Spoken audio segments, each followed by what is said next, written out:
All right, so thank you everyone and welcome to this question and answer session about British Asian heritage and the First World War. My name is Priya Atwal and I am a researcher at the University of Oxford in the History Faculty, and I'm delighted to host this event today at Oxford Spire's Academy.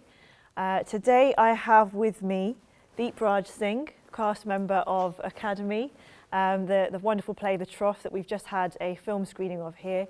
And the other lovely guest I've got today is Anveer Sodhi, a current history student at the University of Oxford. So just to set this in context in terms of the historical background, in 1914, the First World War breaks out, and during the course of the 4-year conflict up until 1914, we know that around 1.5 million Indians served whether as soldiers or non-combatant civilian staff in some capacity in the Indian Army, British Indian Army. And this of course included people, we talk about the Indian Army, but this of course included people from what is today known as Pakistan and Bangladesh, because we're talking about undivided India here. This was pre-1947. And it's estimated to be that over 74,000 of those soldiers actually lost their life during the conflict. Now, although in the past 4 years with the centenary of the war, there has been a greater awareness raised about the Asian contribution to the conflict, it's still an area that we know is kind of understudied in many ways and has not hit the public consciousness as much as it potentially could have done. And what's also not known locally necessarily is something that's being revealed by the new exhibition that's currently being hosted by the Soldiers of Oxfordshire Museum, which is Oxfordshire's own local connection with the conflict and with the Indian Army. So the Oxfordshire and Buckinghamshire Light Infantry was the local county regiment, and a unit of that regiment, the 1st Battalion, served as part of the British Indian Army during the First World War, as part of the 6th Pune Division, which was a major part of the British Indian Army. And they were sent from Ahmednagar in India to go and fight in the Middle East, in Mesopotamia, which is today known as Iraq. Okay, so this county itself, previous generations of British people from this area and from Buckinghamshire sent British soldiers to go and fight in the Middle East alongside Indian soldiers or South Asian soldiers, as we know. So that would have included Punjabis and other, as we saw in the movie, Punjabi soldiers, but people from other regions of India, including Maratha soldiers as well. Now that story is being told in this new exhibition that is currently touring across Oxfordshire and Buckinghamshire counties. It's available to see at the Soldiers of Oxfordshire Museum until the 30th of April. And Anveer can tell us a little bit about some of the research that went into that in a second.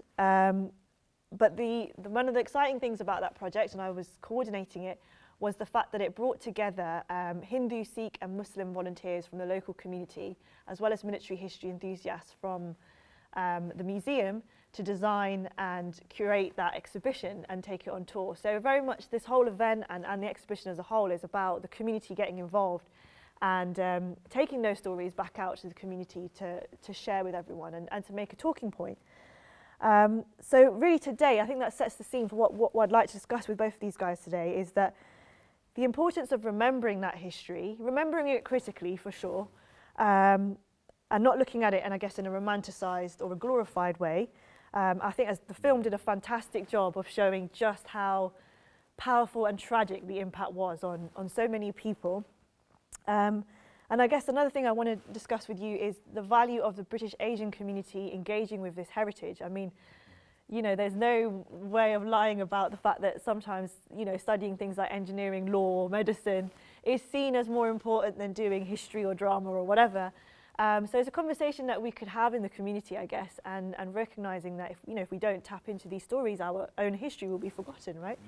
So I think what I would like to do is start with you, Deepraj, if that's okay. Yeah, that's fine. And what I'll do is I'll have a chat with you guys and ask you a couple of questions, and then I'm going to open the floor to questions from the audience, and then we can come back in and have a little chat again. Yeah. So to start off with, Deepraj, I wanted to ask you, you played a soldier Yes. or the character of a soldier in the play. Yes. So the Troth, and we saw it was fascinating. But I was curious to ask you, how did you find that experience of playing or stepping into the footsteps or the shoes of a World War I Indian soldier? I think a lot of that kind of comes down to the creative process that we took as a whole. It was very informed. We had a lot of researchers working on the project with the choreographer, Gary Clark. And it was kind of working with the movement. I'm a professional dancer, so I'm trained in contemporary dance. And kind of having those researchers on board, talking to them as we were kind of creating it was really helpful. And that was what helped inform maybe the emotional decisions for us.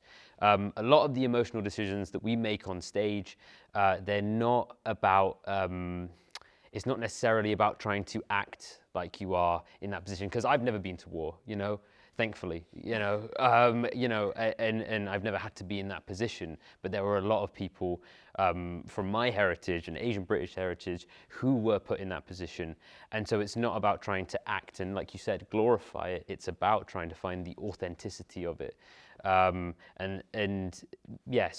being in the rehearsal room, having these researchers in, kind of saying that this wouldn't have happened so much in the trenches, this more likely would have happened, was what influenced a lot of our movement and also our emotional range that we showed on stage. Okay. And it definitely came across in the film. It was incredible. I mean, we saw the film version. I think it would have been even more incredible to see the live performance. Anveer, a question for you then to bring you into the conversation. You were involved in designing the Soldiers of Oxfordshire Museum exhibition that we've now got on display. And I mean, you're a history student yourself at Oxford. Why is this history interesting to you? I'd say as part of like the Indian diaspora in Britain, I think it's sometimes quite difficult for people, especially young people as well. So like myself, I've been born here, to try and engage with the different layers and the different parts of their identity. Yeah. And I think remembering things like this is particularly important because it has influenced why you're here and how you came to be here. And so when we were focusing on soldiers' experiences in the First World War, that's quite difficult emotionally to deal with already. And then to think about, so my experience was that I looked through some of like the chronicles that they had and the archives that they had at the Soldiers of Oxfordshire Museum, and it was accounts of British soldiers coming across Indian soldiers and what their first impressions were. And like you said, you can't generalise for people's perceptions. So there were comments about how different and strange India seemed at first, but also how they had a lot of shared experiences and how it changed their perceptions of Indians and British men and vice versa because they were working together a lot of the time. So I think, especially in terms of today and thinking about race relations and minorities and just everybody's interaction, I think it's just really important to think about how that's been challenged and approached in the past as well. I'm curious to ask, did either of you study about this kind of history at school or at university or anything like that in general? No, I didn't get told about any of this in school. Okay. Yeah, so it was incredibly eye-opening when I took part in this process. I kind of knew dribs and drabs from kind of general conversation or talking to other people in the community about it, but never anything on the same scale as the creative process that I took for this show. So it was really, really insightful and really eye-opening. That's really good to hear. And Anveer, what about you? I think probably the most exposure I would have is strangely to like statistics, or that this was the number of people who fought and who were involved and who were affected by the war. But then the issue with that is dehumanising the process. And so I think one of the great things about the film was that it was an emotional journey, and you see the human relationships and the families that are torn apart by war and the struggles, and even like the sense of like teamwork amongst the men in the film as well, when they're fighting together and protecting each other. So I think that's an essential part that we need to focus on as well. Absolutely, and I think that was one of the big things that we sought to do with the exhibition, and I can sense that with the film, is to tell the human stories of this history and make it real. I mean, when you hear a number like, 74,000, over 74,000 lost their lives, it's very difficult to obviously imagine that and relate that to a human experience at the end of the day.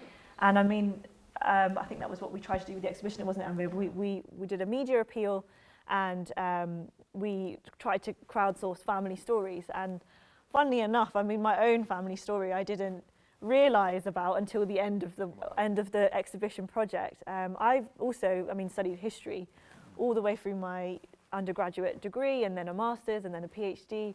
But it was only at the end of this project that I went and researched about my own great-grandfather's story, who fought in France in the Western Front, as with the soldiers in the film.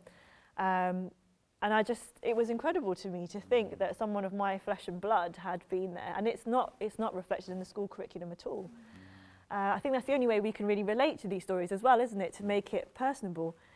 I think the other thing I really liked about the film, and I would love to get your thoughts on this as well, Anveer, is about the fact that it very powerfully showed a woman's perspective. Yes.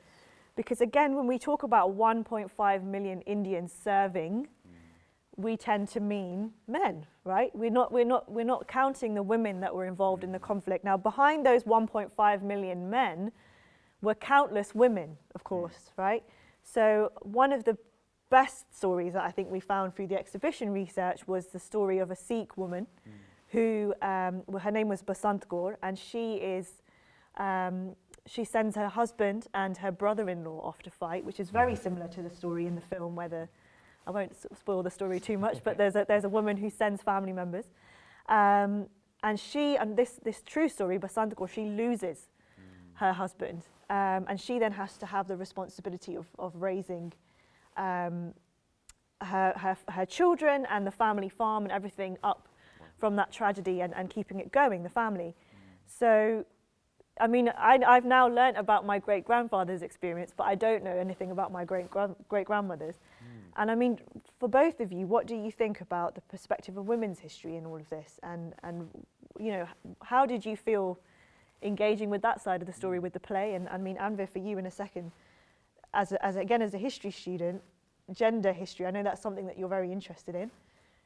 What do you think that brings to the table on this story? So we can go to Deepraj first. Okay. Yeah, it was definitely something that the choreographer wanted to encapsulate, because in the short story there wasn't that much mentioned actually about the women's role.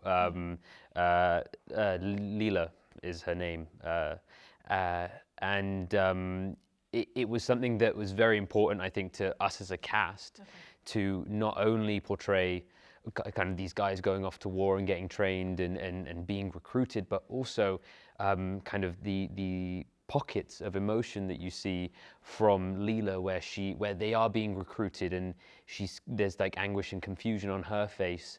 She can see what's happening from an outside eye, and I actually believe that a lot of those bits were created on top of the short story that was already there, because there was no mention of it, and we really wanted to get that in. Vidya, who is the female lead, Vidya Patel, she does an amazing job, and she definitely shows the strength and courage that the women of that time and nowadays have to have, and how she pushed that through when there was obviously a massive counterbalance in terms of the gender equality on stage. There was 5 guys and one woman, and I think she does an amazing job of kind of balancing out those two aspects. Yeah, amazing. Definitely. I mean, and Anveer, on the gender history side of it, have you been able to have that opportunity to get to grips with that kind of a history when you've studied about war and empire through your studies at university? And I mean, again, we were talking about this with the planning of the exhibition, and you were one of the people that raised that as a big issue at the time when we were putting it together. Why were you so keen to include that? I think at school, when you're taught about wars, less so about the gender history side of it, and like the home front, as it's termed. But I think at university, learning about experiences of empire, gender history certainly comes out a lot more. The main focus being that you're revising the narratives that are already out there. So by doing that, we're looking at Indian soldiers because they've been overlooked. And but we're also looking about the women's contribution and their struggles. And they also go through an emotional journey. They may not be in the trenches and on the front lines, and they might not have that violence, but like the anticipation and the confusion and the anguish that you were saying, it all comes across through the film as well. It's so powerful. And also part of revising what's already out there also included revising stereotypes. So in the exhibition, we have a panel on women and their contributions, but we also focus on how it's not just martial races who fight, it's people from all across undivided India. And so I think that was also a big thing of trying to give enough attention, which is never possible, to all the different groups who were involved with and affected by it all. Yeah, absolutely. I mean, that was another big challenge that we faced with the exhibition, and obviously in the film it focuses on Sikh soldiers, and different individual groups have been given a great deal of publicity in terms of Punjabi Muslims or Pathans or Sikhs, and it kind of does continue to feed into this idea that there were particular martial races that you know, historical research has shown it was a construct of kind of colonial thinking to group different types of Indian soldiers into these categories of martial races to make it easier for them to recruit people for the war and for the British Indian Army. Now, what was nice about the exhibition project and about events like this is that you bring people together of all different backgrounds and you look at our history collectively, right? And we realised that, okay, there was definitely some colonial manipulation and things going on here, but at the heart of it still is a shared experience, albeit a very quite painful and tragic one in many places. And I mean, in terms of the women's experience, yes, I'm guessing women at home in Britain and women at home in India would have suffered in many of the same ways, even if their experiences in race and class terms would have been very different potentially. So there is something to be taken out of this, I think, as a shared experience.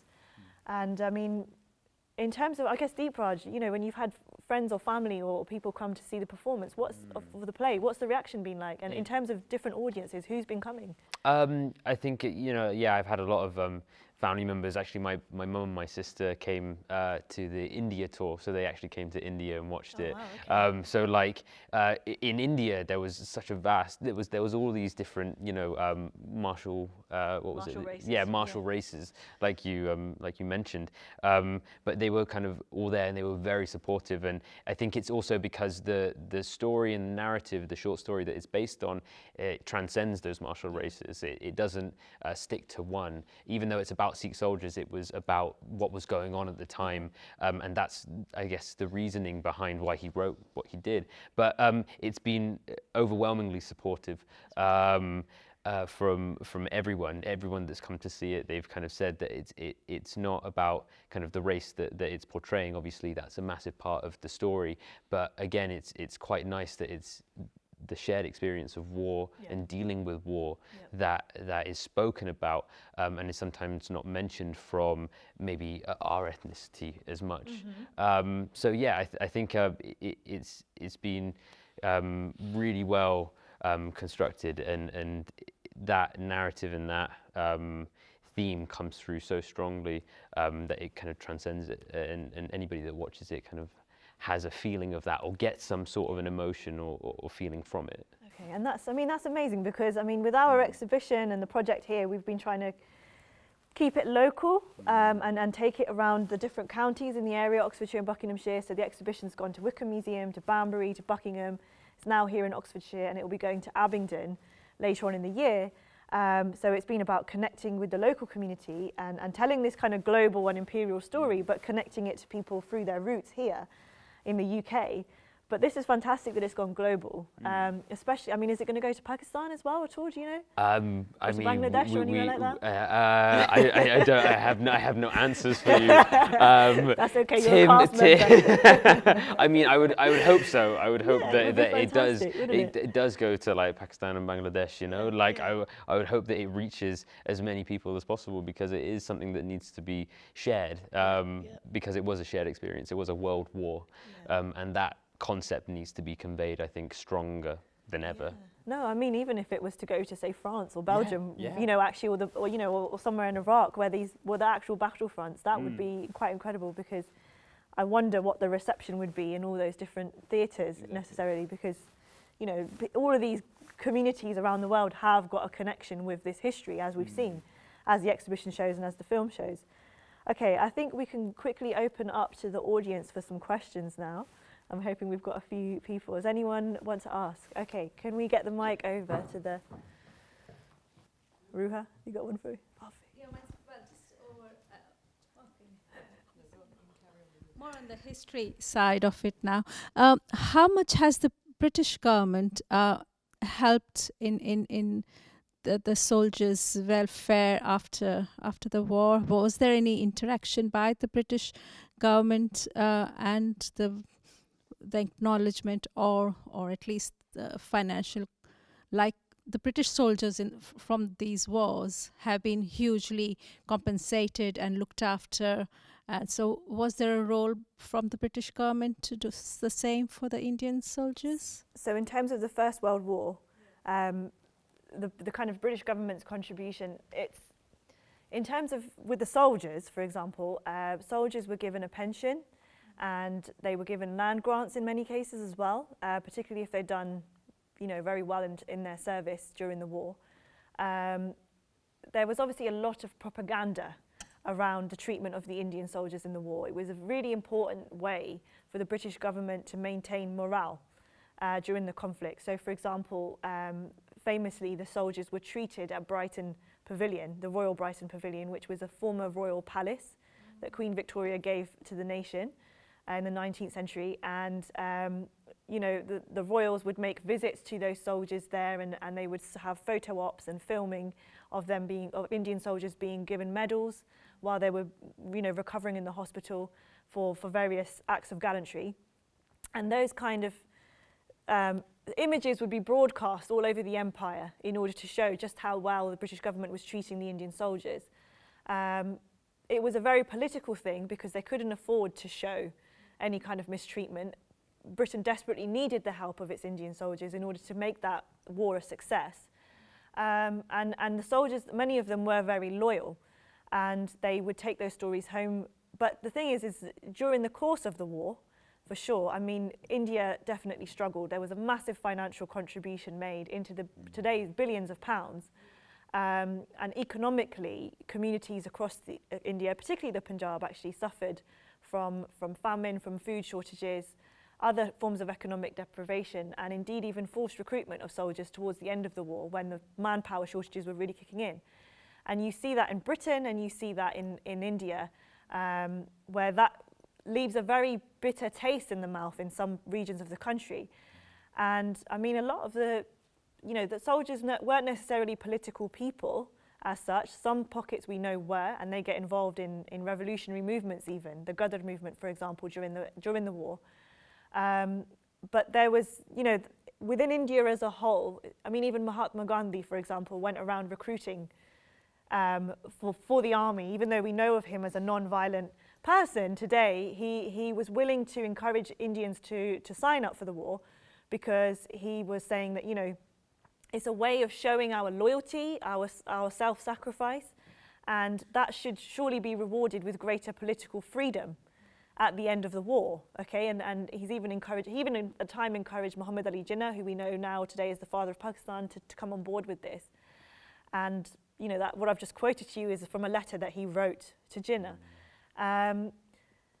However, we know that doesn't come about, right? So although a statement is made by the British government towards the end of the war that, we will take steps to give India greater civil liberties, what actually happens is greater repression, political repression on Indians.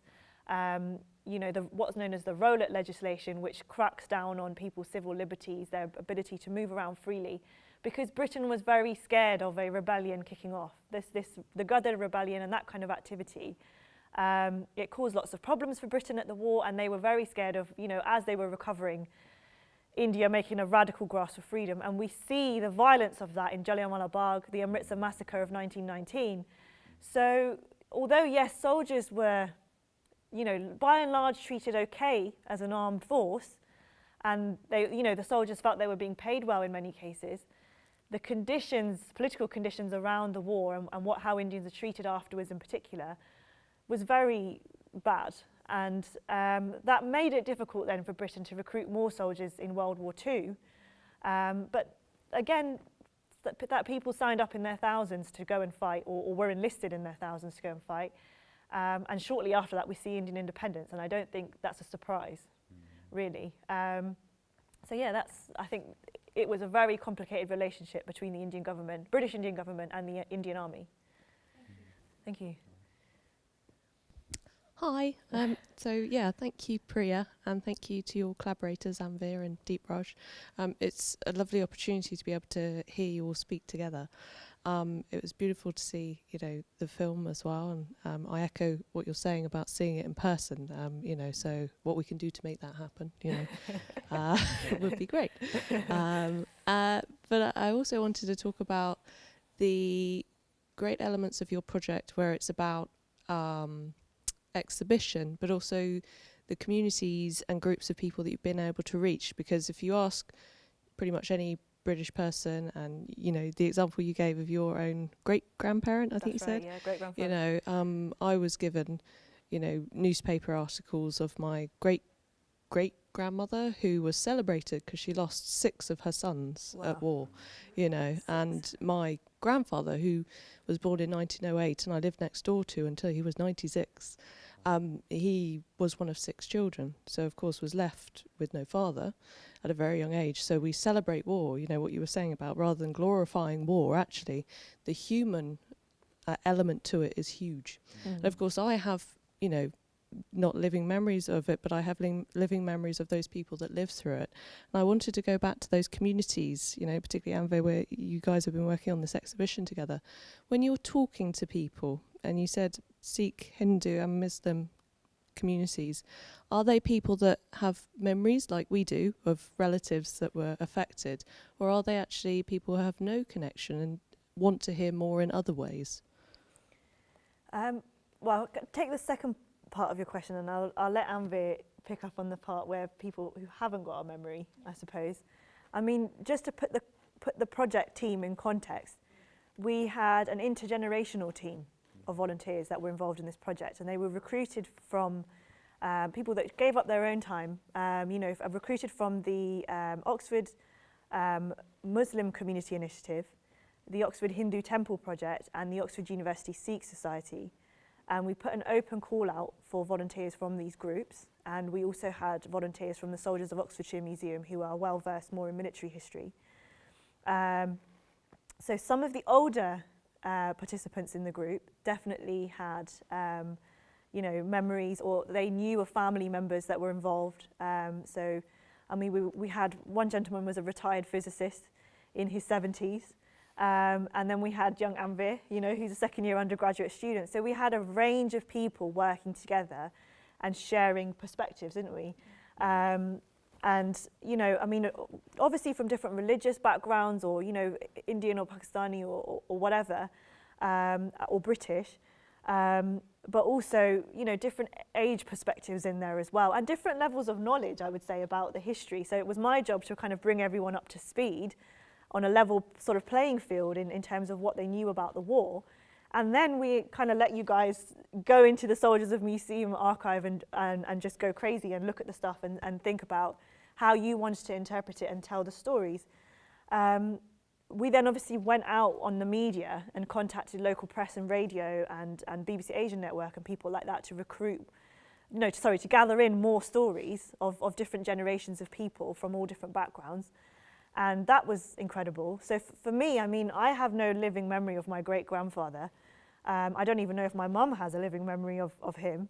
I've only grown up seeing the photograph of him in my grandparents' house. And it was only, by the by, that I had a conversation with my grandmother about it. My grandfather, whose father it was, has also passed away. But in terms of some of the older participants in the group, yes, they definitely had stories to tell. And it was actually palpable, the frustration that they had, that these stories haven't been told and that the younger generation won't know about it otherwise, So they came at it from a different angle, I think, and they were like, well, World War II people have more knowledge about, but World War I is forgotten. And if anything, that was even more of a culture shock for people at that time, because you had Indian soldiers that had fought in very basic types of conflict, and suddenly they're thrown into total warfare, and they said, we really want those stories to be told now. So that was really, really fascinating. But we have a participant here from the project. So Anveer, what did you make of it? Yeah, like you said, we had a variety of different ages, and although I am a university student, I was clearly interested in the topic and the project because I was involved. But it was interesting to see that the older participants, they really emphasised what they wanted the exhibition to show, and one of their main concerns was to show the participation from like a variety of different groups within India. So it wasn't just martial Sikhs who were fighting, it was Hindus and it was Muslims as well, and people from different regions, which I thought was very interesting, considering that from my experience and what I've learned, I've had exposure to like the concept of martial races. And so as a Punjabi Sikh, I've thought of, I've heard that they were the ones who fought a lot as well, that's fine. And I never We're really... not the only ones. Yeah, but I've never really considered it. And some of the participants, the older ones, who I think in their minds, maybe not the First World War because it was so long ago, but I would say the Second World War, and especially partition, was ringing in their minds, because what they really wanted to show was this concept of a united India in the forces, fighting like together, and like we saw in the film, this sense of camaraderie that was in the trenches and amongst the men who fought together.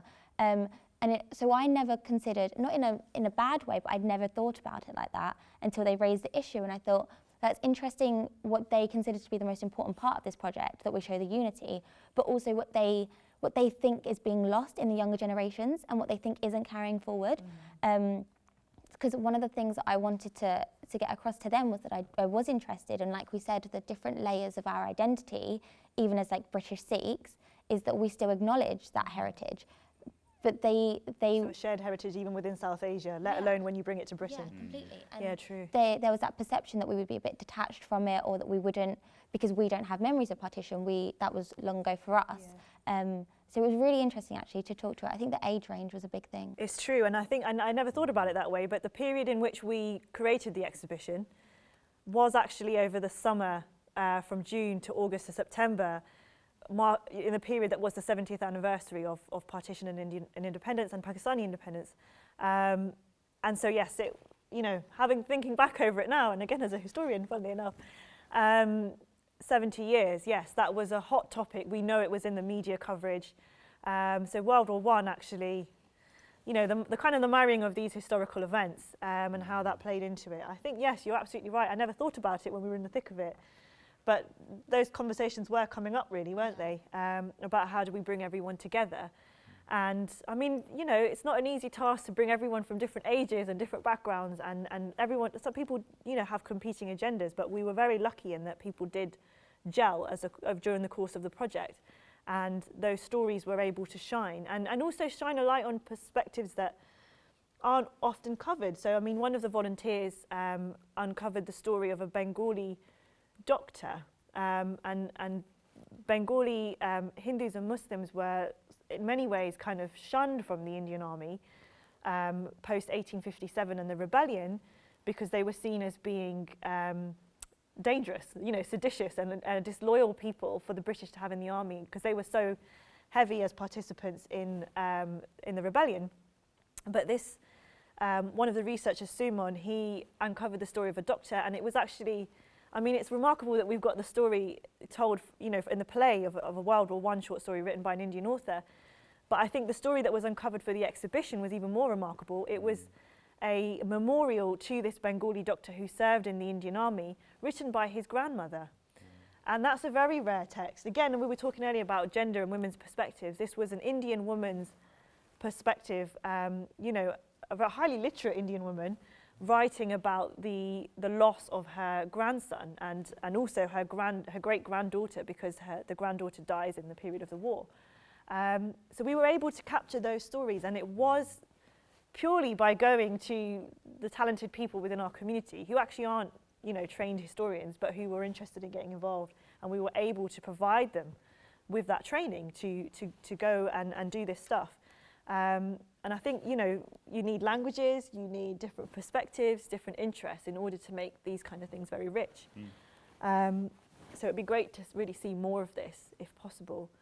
Do we have any more questions from the audience? Otherwise, we can fold back into conversation quickly. What time is it? We literally have time for one more question if anyone has one. Yes.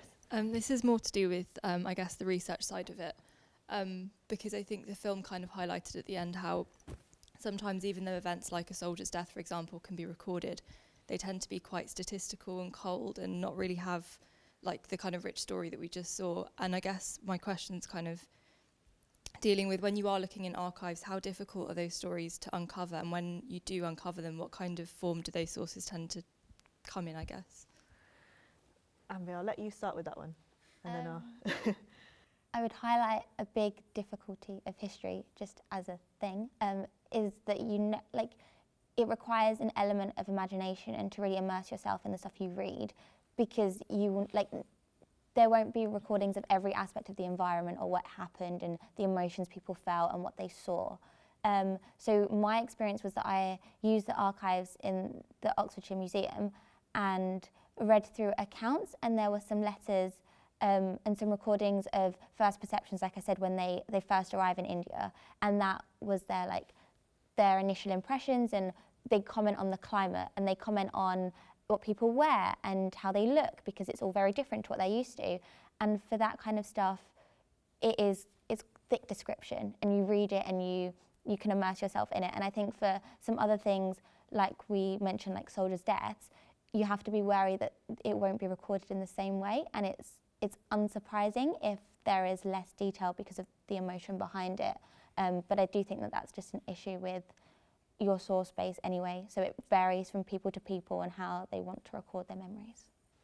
Yeah, and I would second that really. I think the challenge with writing a history of this particular period, particularly capturing soldiers' experiences, is that a large proportion of the soldier body that you have in the Indian Army in this period were not very literate. You know, they were deliberately recruited as loyal farmers or hardy kind of, village hands in a way, because these people were thought to be more likely just to step into line and take orders, rather than your more educated urban classes that were, still beginning to emerge in India at that point.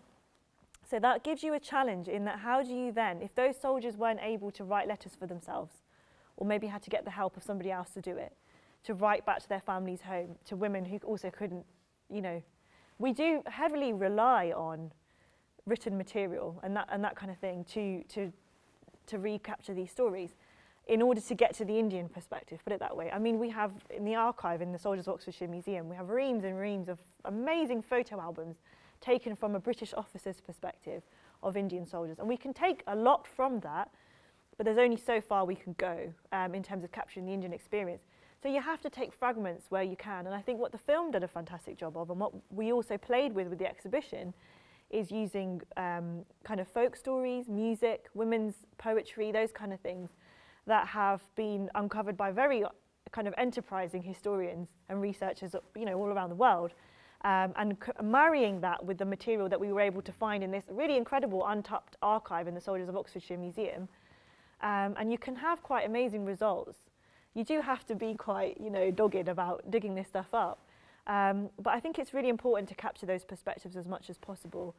And I mean, going forward, we face all sorts of challenges as historians and humanities and creative people, because, our sources are going to become increasingly digital. So how do we tell, we can use that technology in very exciting ways to tell new kinds of stories, but also then capturing archival material for research is going to be a new challenge for the future. So I think it's not just about stuff in the past, it's about what's going to come, and how we preserve memory in many different ways is going to be a challenge for historians going forward, but not one, I think, that can't be tackled.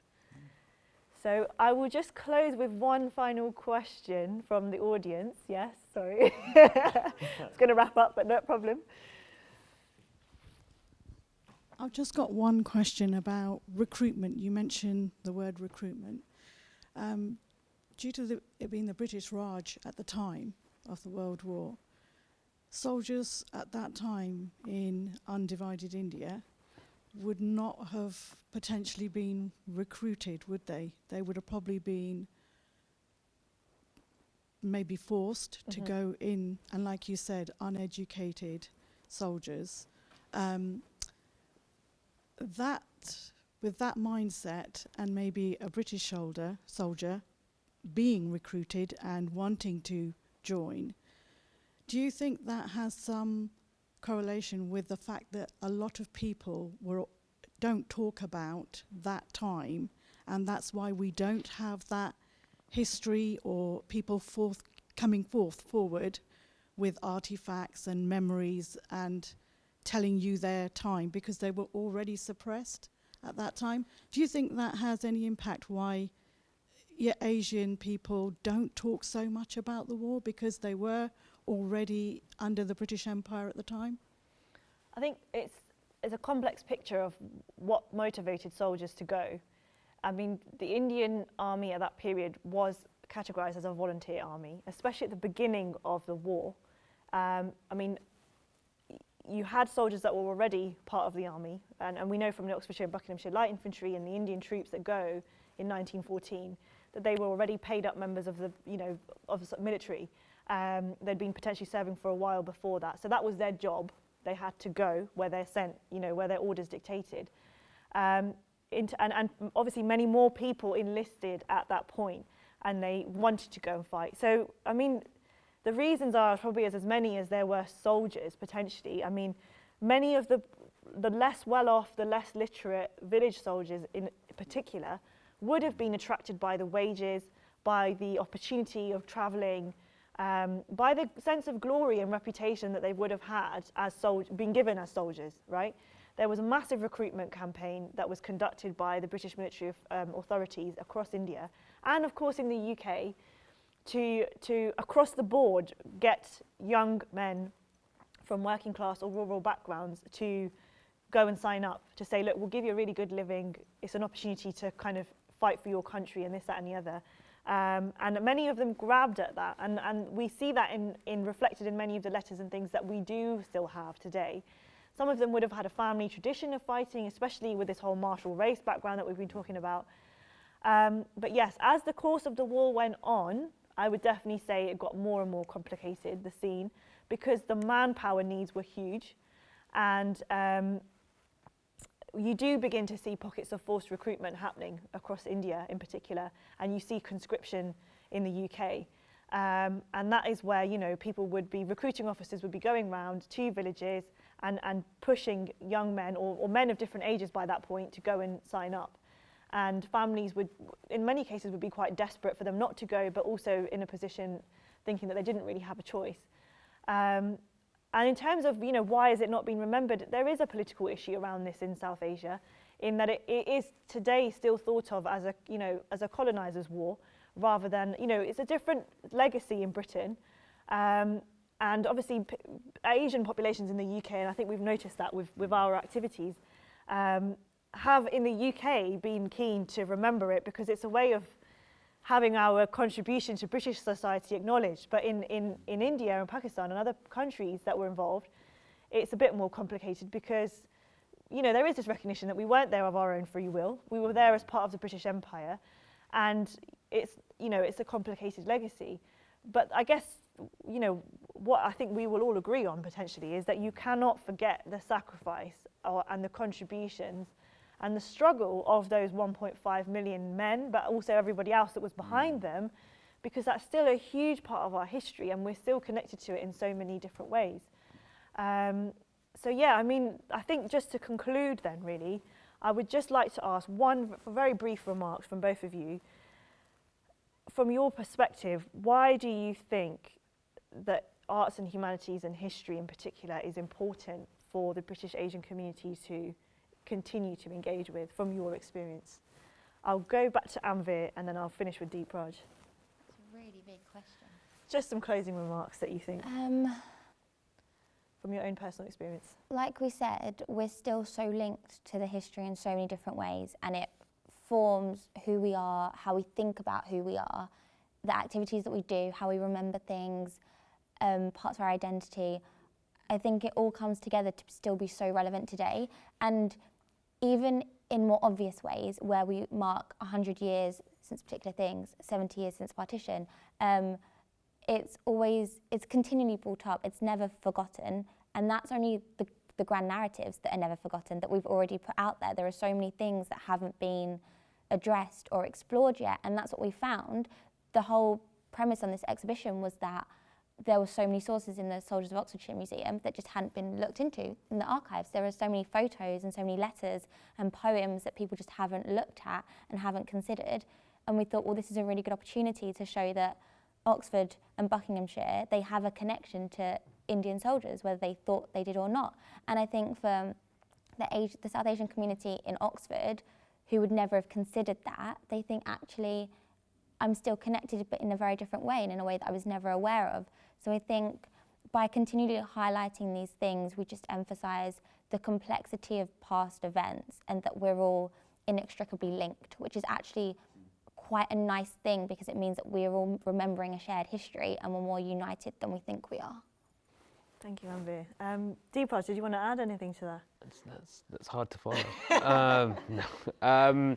I think in terms of, from my perspective in the arts, being able to express yourself, like you were saying, finding your identity, allowing that identity to kind of be shared with the other people or the people in your society that are watching that art or taking part in that art is so important. Like every time it's so important, and it's unbelievable every time when we perform this show, for instance, in India and in the UK, how people came to it, how people welcomed that information, welcomed that knowledge, welcomed that sense of identity. And I think that's so important, and we can't forget that. Like you said, there's so many ways that we can keep a hold of this knowledge and this information, whether it's poems, whether it's letters, whether it's photographs, and that also extends into the arts, whether it's plays, whether it's dances, whether it's music, orchestral pieces.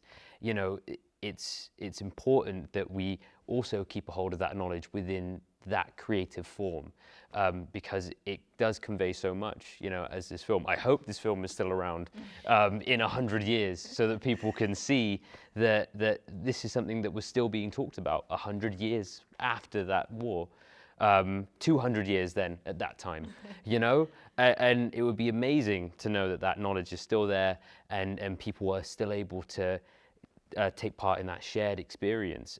So if anything, I'd just want to urge more people to kind of be interested in the arts, especially within Asian communities, because it's something that is lacking, honestly, and I want more people to be a part of that diverse culture of creating different things through different mediums.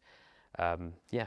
Brilliant. Okay, well, thank you very much for giving us your time and sharing your thoughts, and thank you to the audience for your questions. I think we'll wrap up there. So yeah, a little round of applause for you guys. Thank you for coming.